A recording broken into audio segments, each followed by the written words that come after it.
Fireside Chat, Future Ready Forces, Financial Institutions and Fintechs. This Fireside Chat includes Mary Mulili, Executive Director, United Bank of Africa, and Karanja Gishiri, Vice President, Banking, Capital Markets and Advisory, Citibank. Thank you very much, Michael. Thank you. Over to you guys for our final Fireside Chat of the day. Thank you. Many thanks. So I think we will kick off by a brief round of introductions. As mentioned, I'm Karanja Gishiri. I work for Citibank within the Banking, Capital Markets and Advisory division. I focus primarily on correspondent banks, fintechs, and also governments as well. And I have coverage responsibility for several countries in East Africa. Over to you, Mary.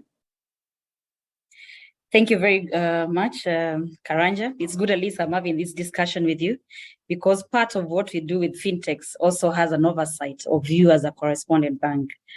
So like they mentioned, my name is Mary Mulili. I'm the Executive Director in charge of business for Kenya. And in my role, I look after corporates, digital banking. And as a bank, we set out innovation hubs, and Kenya is one of the innovation hubs, which I also oversee. Thank you. Thank you, Mary. So I think I'll kick off, Mary, by inviting you to give us a lay of the land of the fintech space in Africa. Perhaps we could pepper it with a few numbers and give us an oversight really of what's going on in this space. Thank you, and I know we've had so much today. The discussions have been very, very insightful, and also sharing and gathering a lot of experiences from other markets. But looking at Africa, and also I will also touch on East Africa and especially Kenya, where we've seen a lot of these innovations and fintechs setting up and springing to the rest of the continent. And according to KPMG, a report that was done in 2021, we saw, and from where I sit in terms of the commercial banks, we saw fintechs as a disruptor. However, as time has moved on, we've seen fintechs as enablers for financial inclusion because of the increased efficiency and the speed in terms of the execution. And looking at Africa, if you look at the numbers in terms of mobile penetration, according to a World Bank report, as of 2021, we had a total of 53% mobile penetration, while customers that were consuming purely financial services stood at about 24%. If you come to Kenya, the mobile penetration is about 90%, while the financial services, purely regulated financial services adoption was about 47%. Again, that speaks to a very huge gap in terms of financial inclusion and how we can work with fintechs in terms of bridging that gap between the two numbers that we are looking at.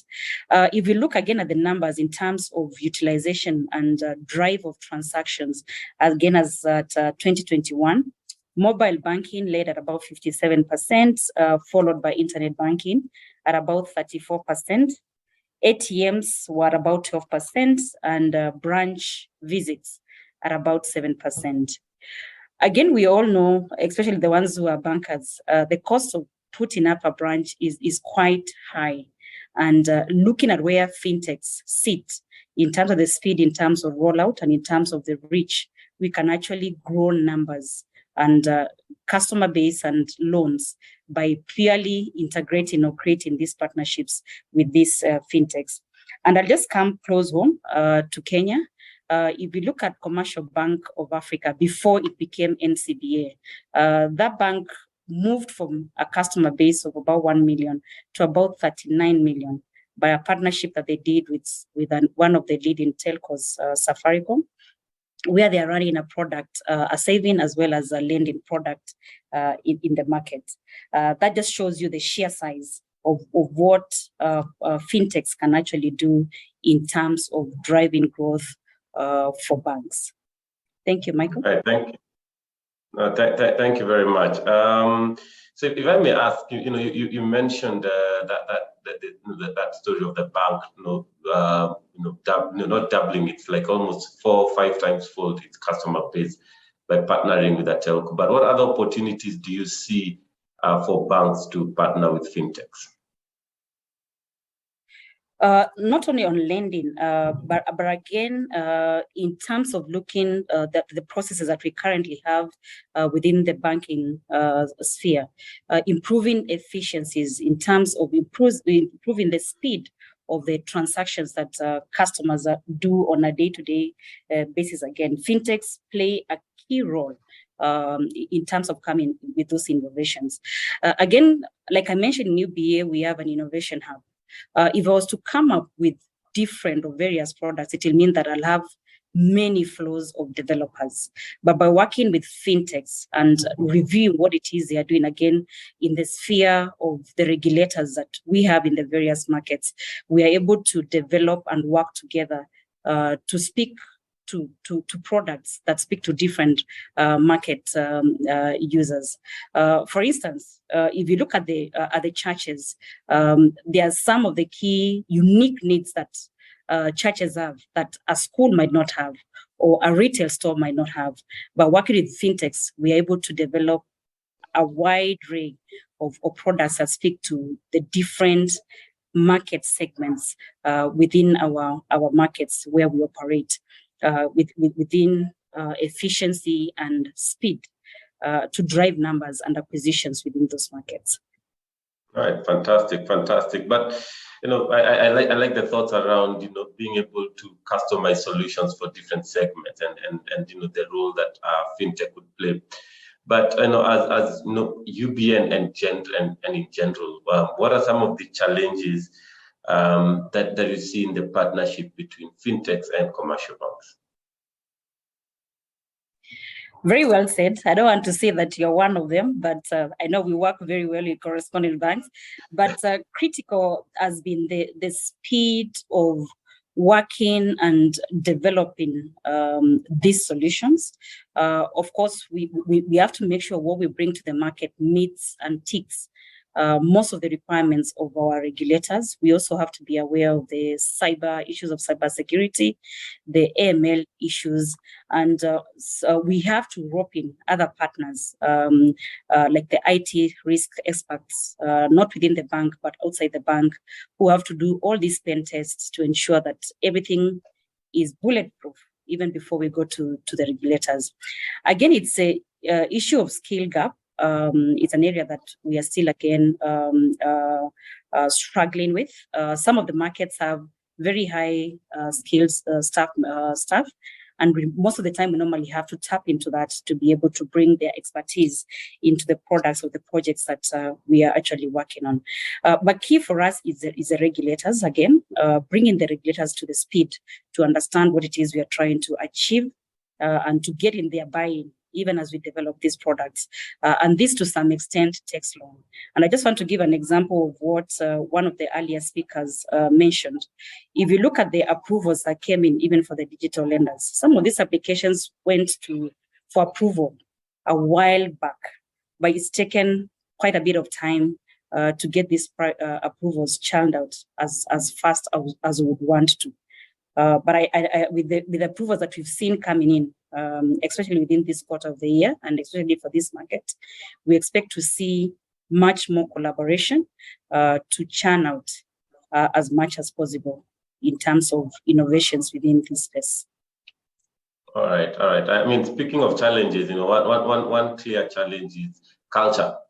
If you look at us, we are the quote unquote traditional bankers in suits and jackets and all, and fintechs are probably the opposite of us. But do you see any are you able perhaps to comment on what differences in culture and attitude shape as challenges or opportunities for working between banks and fintechs? Any thoughts on this? Yes, and I just want to give the example that what we adopted as a bank, for us to achieve the innovations that we were looking to drive, we said that we needed to set a team that is separate from the bank. People were free to think, people were allowed to make mistakes, people were allowed to test. Because again, when you look at them, like you said, as bankers, we are quite, it's a straight jacket. We look at things in the realm of what does the regulation say, what does the process say. We don't want to look at this, can this be done differently? And what that did is that with the kind of thinking that is coming out of that area, and the kind of products that we're seeing coming from that space are quite revolutionary, and they will lead us to driving the business growth in this region as well as at the continent as well. So to some extent, you might need to separate the two teams. You keep the bank that runs the business as usual, and have a team that is running the innovation and the transformation agenda for the bank within this space. All right. No, thank you. Thank you very much. I think one additional point before I come in is regards to, you mentioned one challenge on regulatory challenges, and you highlighted in Kenya the delays we've seen in some of the applications coming through for the fintechs.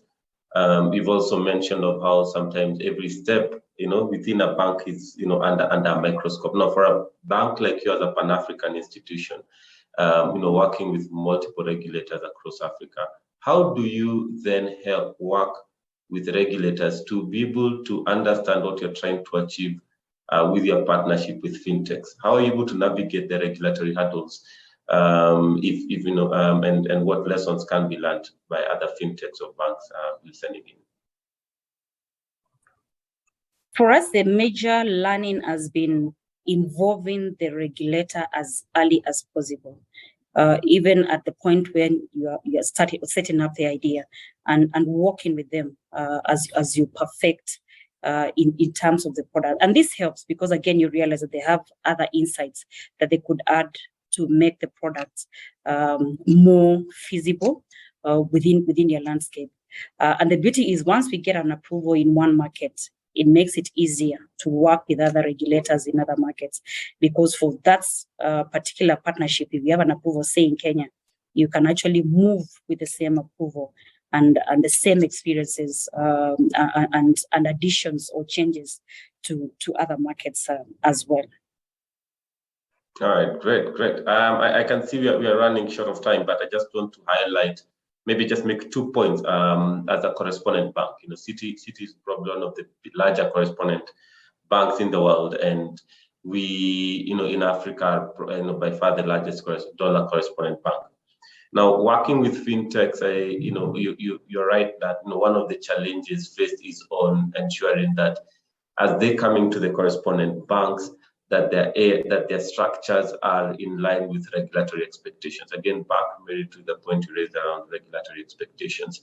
And here, what the regulators around the world have imposed very strict standards on AML, on governance, or even on shareholding. And so one of the challenges that I see a number of the fintechs having is how then do they adapt their processes, keep that creativity, keep that flexibility, but at the same time ensure that their standards, their processes, their controls meet and adhere to what the global regulators impose on us. Because recall, if, for instance, we work with a fintech who's facilitating cross-border payments and we help to clear the dollars, and just one payment is said to be funding Al-Shabaab or any other terrorist organization, the fine is not imposed on the fintech; it's imposed on the bank. So the regulatory burden sits a lot with the banks, and it's beholden on all institutions, fintechs and banks to collaborate, work together to ensure that we adhere to the global standard set. I think it's one important point. A final point to make that we've seen as an advisor to some of these fintechs also is being able to carve out your niche. We, as Mary you mentioned, we can't do everything. But at the same time, as suggested earlier, we are seeing a convergence. But even in this convergence, we'll have niche opportunities that each of us can play in. And so being able to map out your strengths, being able to clearly know what value you add. I like Mary, your example around having focus on clear segments. So being able to understand the value you bring in, the segments you play in, And then for the banks, on the other hand, to embrace as well and realize that they can't also do everything. They understand the regulators, but they need to read the segment the fintechs can allow. So those two would be possibly my additional points. But I think overall, what we are seeing around the world is really a strong collaboration and partnership between banks and fintechs. And this is going to even grow further. As you mentioned, we are moving away from us seeing fintechs as a threat to now us seeing fintechs as partners to help us people. So for us, our outlook is fairly positive. And really, Mary, thank you very much for your time. But before we close, Mary, any final thoughts on as we come to a close? Okay, just touching on the emerging trends and what we've seen also in this market, we've also seen a reverse partnership where we are seeing the fintechs themselves acquiring microfinance institutions. And also there's talk in the market of some of the telecoms that are looking to set aside the mobile banking business to be licensed as a virtual bank. Yeah, so it's getting more competitive, and again, we can't shy away from these partnerships, and we need to embrace them and move with speed. Banks have had a long head start, but if you look at where fintechs have come in with their agility, with their speed to execution, we need that as banks to be able to provide more services and reach more people in the populations that we serve. Thank you. Very well, very well. No, thank you very much. I think we'll close here for now, unless there are any questions from from the audience, the panel, or even from the organizers. Thank you. Well, thank you so much, Karanja, and thank you so much, Mary. That was indeed a very insightful chat. I must tell you, right now, I do not seem to have received any questions, but I know for a fact that we will do right after the panel is closed. So what we will do is the moment we receive questions, depending on who the question is addressed to, we'll make sure that these are redirected to respective email addresses, and accordingly expect you to respond at your convenience. Yeah. Thank you. Thank you, Mary. Thank you, Karanja. Absolute pleasure having you. Look forward to seeing you guys very, very soon. Thank you. Thank you. Thank you. All right, now the last speaker for the day, right? Ideally, we're supposed to be closing.